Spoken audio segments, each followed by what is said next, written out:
ધોરણ 8 English same 2 આપણે IMP question જોઈ લઈએ. Unit 1 I will be there. તો અહીંયા આ જે આપેલી છે કવિતા એના ઉપરથી ક્વેશ્ચન પૂછાઈ શકે જે અહીંયા આપેલા છે એ આઈએમપી છે.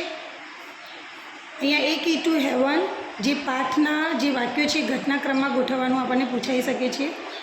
એના પછી અહીંયા જે સાચા ખોટા વાક્યો છે એ પણ પૂછાઈ શકે. કોણ બોલે છે, કોને લાગુ પડે છે વાક્યો એ પણ પૂછાઈ શકે છે. ફકરો આપશે, ફકરા પરથી પ્રશ્નોના જવાબ. અહીંયા આ પણ આઈએમપી છે. ડી મોસ્ટ આઈએમપી છે. પછી અહીંયા જોન કેન નોટ, તો કેન નોટવાળું મોસ્ટ આઈએમપી છે, પૂછાશે જ. તો કેન અને કેન નોટવાળા વાક્યો કઈ રીતે લખવા એ ફરીથી અહીંયા બીજું આપેલું છે, તો એ પ્રમાણે આપણે ખાસ જોઈ લઈશું. એક્ટિવિટી 5માં અહીંયા તમે જોઈ શકો છો કે કેન પરથી ક્વેશ્ચન બનાવવાના છે, તો એ પણ મોસ્ટ આઈએમપી છે. શુડ અહીંયા ખાલી જગ્યા તરીકે આ રીતે વાક્યોમાં મોસ્ટ આઈએમપી કે શુડ પછી શુડ નોટવાળું વાક્ય હોય તો ક્રિયાપદનું મૂળ રૂપ આવે, તો એ આપણે ધ્યાન રાખીશું. જોડકા જોડો, અહીંયા તમને વિધાન આપેલું હશે અને એ વિધાનને આપણે શુડથી બનાવવાનું, એ પણ મોસ્ટ આઈએમપી છે. એના પછી અહીંયા ફરીથી શુડ, તો અહીંયા આપણે શુડવાળું કોઈ પણ એક વાક્ય જરૂર આવશે. મે ઉપરથી ખાલી જગ્યાઓ અહીંયા મોસ્ટ આઈએમપી છે. એ જ રીતે અહીંયા તમને કોઈ ડાયલોગ્સ આપેલા છે, ડાયલોગ્સની અંદર આપણે જે ક્રિયાપદ છે તો એ ક્રિયાપદને આપણે કઈ રીતે મૂકીશું, તો માય ટ્રેન એ રીતે, તો એ આપણે ધ્યાન રાખીશું. શુડ, કેન, કુડ, માઇટ એ બધા જ પછી હંમેશા ક્રિયાપદનું મૂળ રૂપ આવશે, એ આપણે હંમેશા ધ્યાન રાખીશું. તો એ રીતે અહીંયા મસ્ટ, તો તમને કોઈ પણ વાક્યો આપેલા હશે તો એમાં મસ્ટ મૂકવું, શુડ મૂકવું. તો મસ્ટ એટલે જ્યારે ફરજિયાત હોય ત્યારે કે આ કામ તમારે કરવું જ પડશે, બરાબર. શુડનો મતલબ થશે કે આપણે કરવું જોઈએ, અને મે એટલે કદાચ વરસાદ આવશે તો એના માટે, તો આપણે એ બધું જોઈ લઈશું. તો અહીંયા ફર્સ્ટ ચેપ્ટરમાંથી આટલું આઈએમપી છે. You love English don't you, તો અહીંયા કવિતા આપેલી છે. કવિતા પરથી આપણને રાઇમિંગ વર્ડ્સ પૂછાઈ શકે છે, અથવા તો આ રીતે જોડકા પણ પૂછાઈ શકે છે. કવિતાને આગળ વધારવાની એ પણ મોસ્ટ આઈએમપી છે, પૂછાઈ શકે છે. એના પછી અહીંયા તમને ચિત્રો આપેલા છે અને એના ઉપરથી તમને આ રીતે પ્રશ્નો બનાવવાનું, ખાલી જગ્યા બનાવવાનું પૂછાઈ શકે છે, તો એ મોસ્ટ આઈએમપી છે. આ એક્ટિવિટી 3B એ પણ આઈએમપી છે, ખાસ પૂછાશે જ. એમાં ક્વેશ્ચન ટેગ આપેલા છે, તો આ પાઠમાંથી આપણે મોસ્ટ આઈએમપી જે કહી શકીએ તો એ ક્વેશ્ચન ટેગ પૂછાશે અને પ્રશ્નો બનાવવાનું પૂછાઈ શકે છે. તો અહીંયા આ જે એક્ટિવિટી 4 છે એમાં જે આ ખાલી જગ્યાઓ છે તો આપણને કૌંસની અંદર જવાબ આપેલા હશે અને આપણે અંદર મૂકવાના રહેશે, તો એ પણ મોસ્ટ આઈએમપી છે.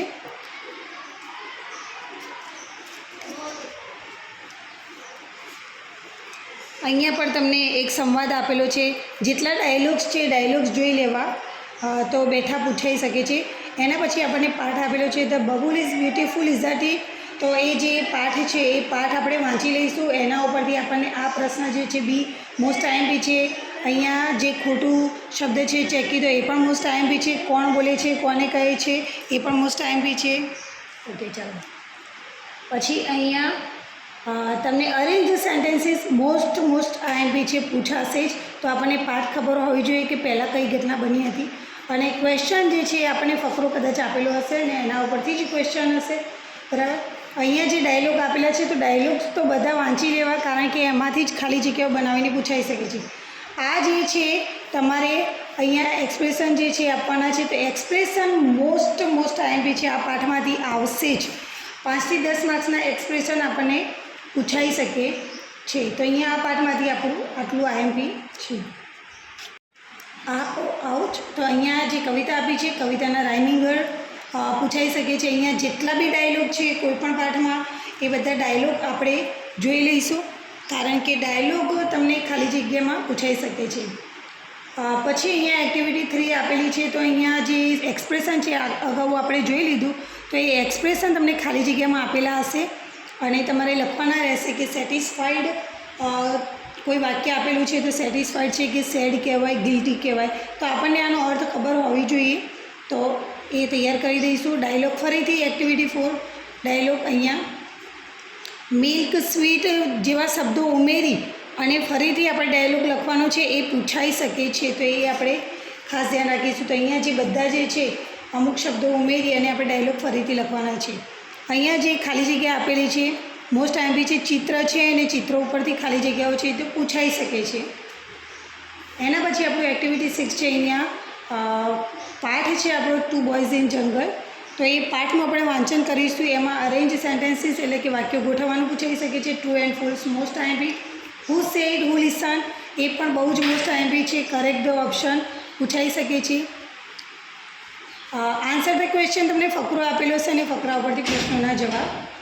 મોસ્ટ હવે અહીંયા પણ તમે જોઈ શકો છો કે અહીંયા એક ફકરો આપેલો છે અને એના ઉપરથી પ્રશ્ન જવાબ. તો અહીંયા બેઠો ફકરો પણ પૂછાઈ શકે છે. તો એના ક્વેશ્ચનના આન્સર કઈ રીતે લખવા એ આપણને ખબર હોવી જોઈએ.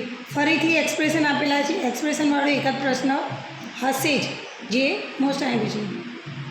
અહીંયા આ જે પ્રશ્નો બનાવવાના છે હાઉ મેની પરથી પ્રશ્નો મોસ્ટ આઈએમપી છે. તો હાઉ મેની, હાઉ મચ એટલે જે લિક્વિડ હોય એના માટે હાઉ મેની ગણી શકાય એવી વસ્તુઓ માટે, પરંતુ પૈસા હોય રૂપીઝ માટે હાઉ મચ આપણે વાપરીશું. એ ખાસ ધ્યાન રાખીશું. ફરીથી અહીંયા જુઓ એક્સપ્રેશન આપેલા છે તો એક્સપ્રેશન આપણે ખાસ તૈયાર કરી દઈશું. આ બધા જ એક્સપ્રેશનનો અર્થ શું થાય એ આપણે જાણી લઈશું. પછી અહીંયા તમને એક મોટો શબ્દ આપેલો છે અને એના ઉપરથી તમારે અર્થવાળા કેટલાક 2, 3 જે બીજા નાના શબ્દો બનાવવાનું પૂછાઈ શકે છે.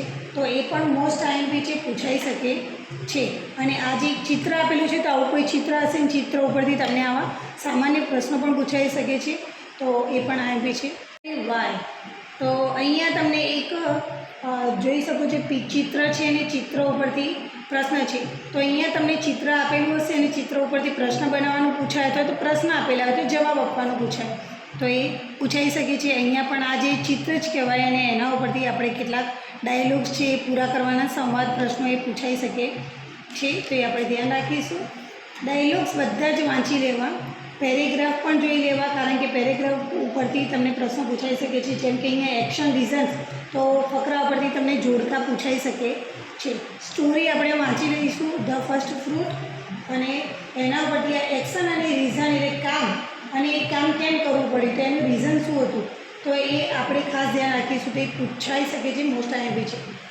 પછી આપણે જે પાઠ છે એનું વાંચન કરી લઈશું અને એના ઉપરથી આપણને ક્વેશ્ચન એટલે કે ફકરો આપેલો છે, ફકરા પરથી પ્રશ્નોના જવાબ અથવા તો આ રીતે પણ પૂછાઈ શકે છે. અહીંયા આ જે જોડકા છે એ ધેર ફોર અને બીકોઝ મોસ્ટ આઈએમપી છે.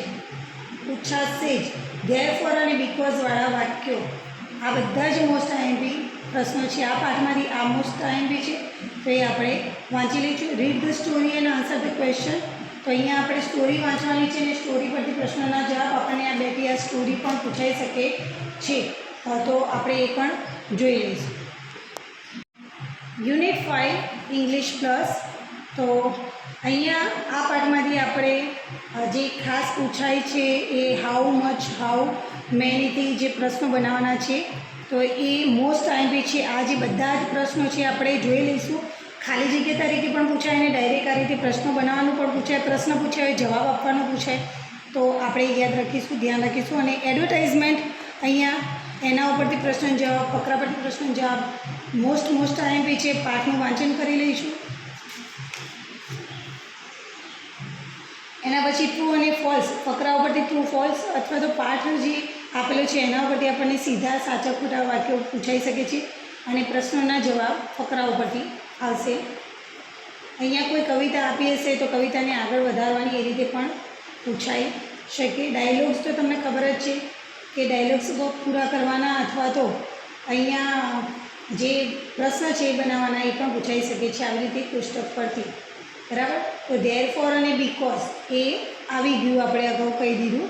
તો એ જે મેન આઈએમપી છે ધેર ફોર અને બીકોઝ. તો અહીંયા આપણને વાયથી ક્વેશ્ચન પૂછ્યો હોય તો આપણે બીકોઝથી આન્સર આપવાનો છે ને એનું રીઝન તમને આપી દીધું છે. તો આપણે લખવાનું છે ઇઝ સેમ લેટ ટુડે. તો યસ નો તો અહીંયા આપણે જે કેમ લેટ હતો તો યસ તો બીકોઝ, એના પછી આપણે જે જવાબ હોય એ આપણે લખવાનો છે. તો એ આપણે લખતા શીખીશું.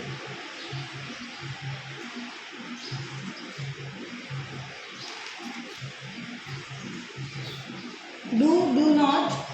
તો અહીંયા એ પણ આઈએમપી છે કે આપણે આ કરવું જોઈએ, આ ન કરવું જોઈએ. ડાયલોગ્સ આઈએમપી છે, પૂછાઈ શકે છે. આપણને કોઈ પણ આવી રીતે નોટિસ કે પિક્ચર, ઇન્વિટેશન કાર્ડ કંઈ પણ આપેલું હોય તો એના અંદર તમારે આવી રીતે ફિલઅપ કરવાનું પૂછાઈ શકે છે. તો આ મોસ્ટ આઈએમપી છે.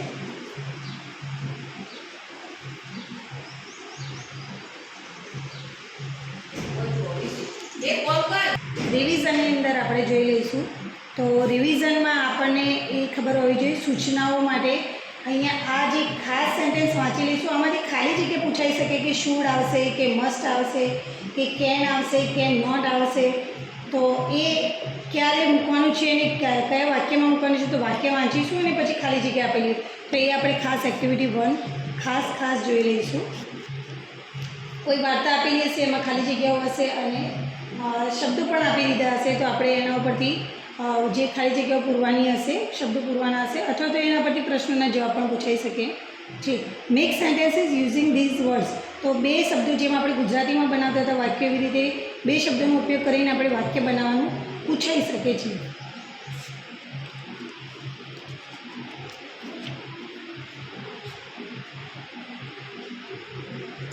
ટ્રુ એન્ડ ફોલ્સ આઈએમપી છે.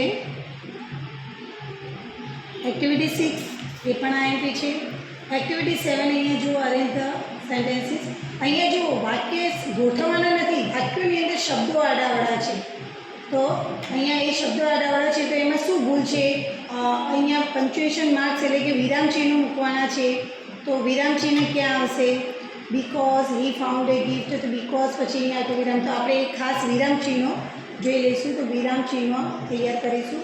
બીજું એક હતું કે ABCD પ્રમાણે શબ્દોને ગોઠવવાના, એટલે કે શબ્દકોશનો ક્રમ, એ પણ આપણે જોઈ લઈશું. એક્ટિવિટી 9 આના ઉપરથી આપણને પ્રશ્નો અથવા તો અહીંયા જે ગોઠવવાના છે અને આ પ્રશ્નોના જવાબ પૂછાઈ શકે છે. ફરીથી આવ્યું અહીંયા એક્સપ્રેશન મોસ્ટ આઈએમપી છે. તો એક્સપ્રેશનવાળા જેટલા પ્રશ્નો છે આપણે ખાસ જોઈ લઈશું. સ્ટોરી 1 અને 2 બંને સ્ટોરીઓ એક જ ફકરામાં મિક્સ થઈ ગયેલી છે, ભેગી થઈ ગયેલી છે, એને આપણે અલગ કરવાની છે. તો આ પ્રશ્ન બહુ જ મોસ્ટ આઈએમપી છે, પૂછાશે જ. તો એ આપણે ખાસ ધ્યાન રાખીશું. એના પછીનું જે લેટ્સ રીડ મોર છે એ આપણે વાંચી લઈશું. એના અંદરથી પણ ફકરો કદાચ આમાંથી જ આપણને પૂછાય તો એના ઉપરથી જેટલી બી એક્સરસાઇઝ છે એ આપણે જોઈ લઈશું. તો યુનિટ 1, યુનિટ 2, યુનિટ 3, તો એ આપણે એક વખત વાંચન કરી લઈશું કે જેથી એના ઉપરથી જે પ્રશ્નો છે એ આપણને ખબર પડે. બરાબર. તો અંગ્રેજી માટે આટલું અને આના ઉપરાંત આપણે સ્વાધ્યાય પોથીમાં જેટલા બી પ્રશ્નો છે, ટેસ્ટ પેપર જે આપણું હતું જે એકમ કસોટી, એમાંથી જેટલા પ્રશ્નો હતા ફકરા હતા એ મોસ્ટ આઈએમપી છે.